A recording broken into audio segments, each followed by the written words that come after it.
Thank you, Chairman. I think that's all we're talking about. So maybe we should wrap it up on a good note. Chairman. Can I make a little clarification? Sure, go ahead. Thank you, Chairman. I just want to clarify that.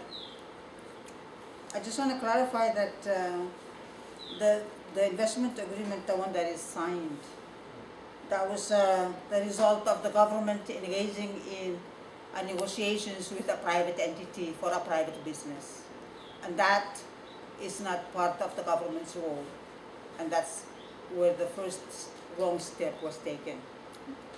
I just want to comment also on the signed document that I understand what the Y.A.P group is requesting, that the leadership of YAP should be unified to come up with the best course of action for the best interest of the people of YAP. Well, that is very, I think everybody agrees with that. There is one little problem. The governor has already signed the investment agreement obligating the state to implement certain acts, to amend the laws, to create an environment to benefit ATG. And these are specified in the agreement. Those are legal obligations on the state. And all the leadership of YAP can come together, form a unified position on ETG or any development for that matter. But that will not void the signed agreement with legal obligations on the state until and unless there is very clear statement that the agreement is void. I think everybody agrees that the letter from Governor to Deng Hong concerning voiding the agreement is subject to several interpretations.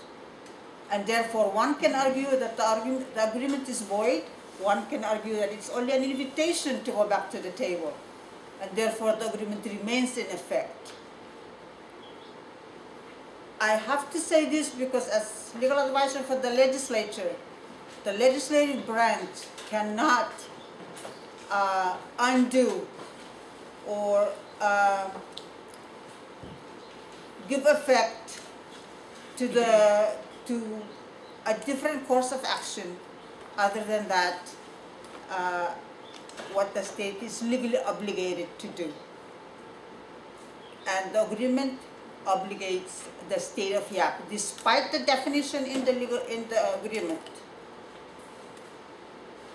And so it is stated that put the agreement aside and leave it to the leadership to figure it out.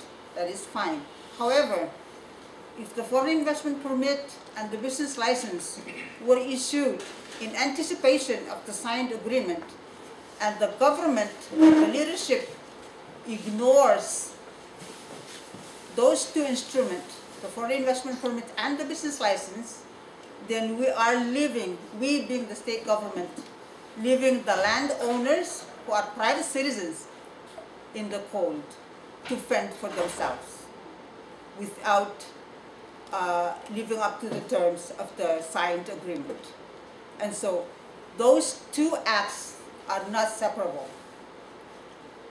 As much as people are tired of the signed agreement, it cannot be separated from what ETG is doing or probably planning to do. And to add to that, the letter from Deng Hong responding to Governor's letter included terms that are not in the signed agreement. I just want to clarify that because I think it's important for the people in the community to realize that if they are entering into lease agreements because the government has signed an investment agreement with ETG, yet the government is going to leave ETG and the private landowners to fend for themselves,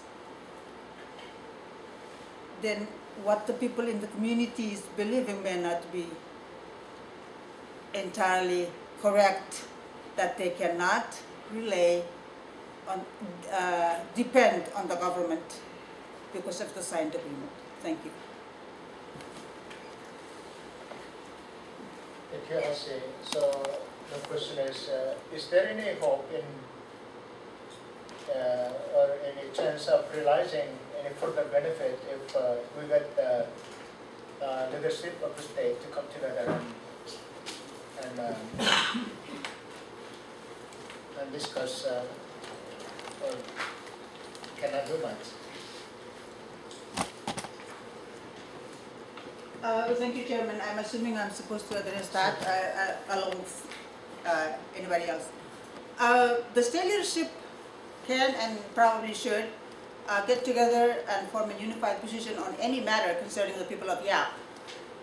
But with respect to the ETG signed agreement, that agreement is signed obligating the state to perform certain actions. And I believe some of the people in the communities are relying on that government-signed document to enter into lease agreements because they have the backup of the government. So it's very difficult, if not impossible, to separate the investment agreement from what the people are doing with their private land. Thank you.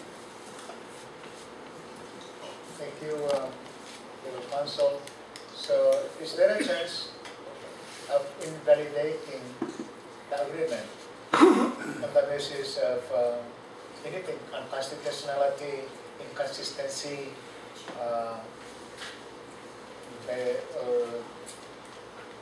you know, I'm just throwing this up in the air because if we're not going to get anything out of it, then maybe we should reconsider our recommendation. But I guess it's still better to go ahead and find out if there's really any way out or any way to amend or to revisit any of the provisions in the agreement. Maybe it's worth a try. I don't know what you guys think. Sorry, just to restate again, those are very valid issues you might have with the investment agreement. Again, we are not the people to address that. Have you guys taken this up with the executive branch and his attorney general? Or can you do that? Instead of telling us what your concerns are, can you talk to them and tell them? Is that something that you can do? I don't see, I mean, you guys spent 4 days going through this whole investment agreement. I don't think we're prepared to spend another 4 days going over it again. If there is any issues, please take it up with the proper people. Thank you. I take it that one more. Go ahead. Thank you, Chairman. I think in response to the question that Tarwan raised,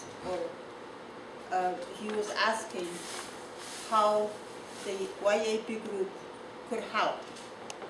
And perhaps the Y.A.P group could help by making sure that the statement is issued that the signed agreement is effectively void.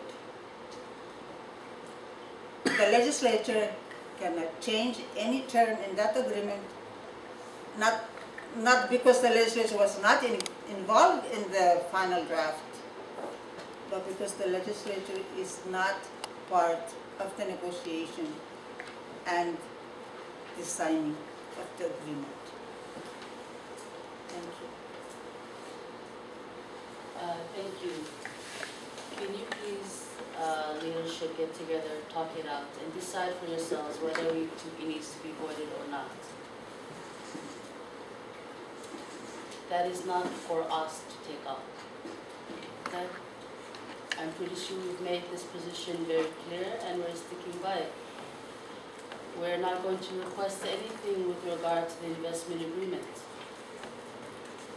That is something that the leadership needs to take up, and that's why we are imploring on you to get together and talk it out, because that is something beyond us. It's beyond this group, and it's beyond the general public. That is something that the government needs to address. So please, if you can take some action towards that and set a common direction, whether to void the agreement, to move forward with the agreement, we don't know. But you need to have a unified front, and that's really what we're here for. And that's really what we're asking for. We're not here to field any questions or concerns with regard to the investment agreement. We're not a party to it as far as this negotiation or whatnot. That's all we can say here. We cannot entertain any more questions or concerns with regard to the investment agreement. We are not the people to address it to. Please take it up to the right people. Thank you, good to know. We'll see what we can do, given all the points that have been brought up, some by the LP, some by the other members. But I personally sympathize with some of the points that have been raised, but essentially basically for us, the importance behind us and leadership to come together and see what we can do from now on.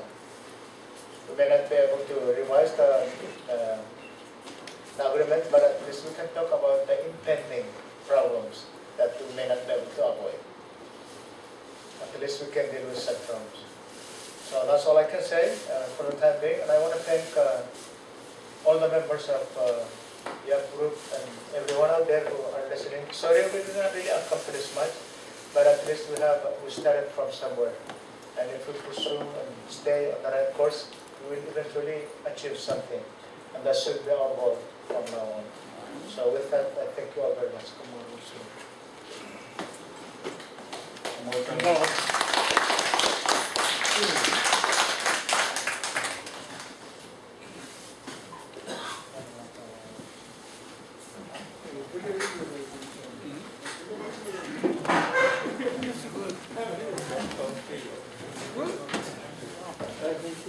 Good.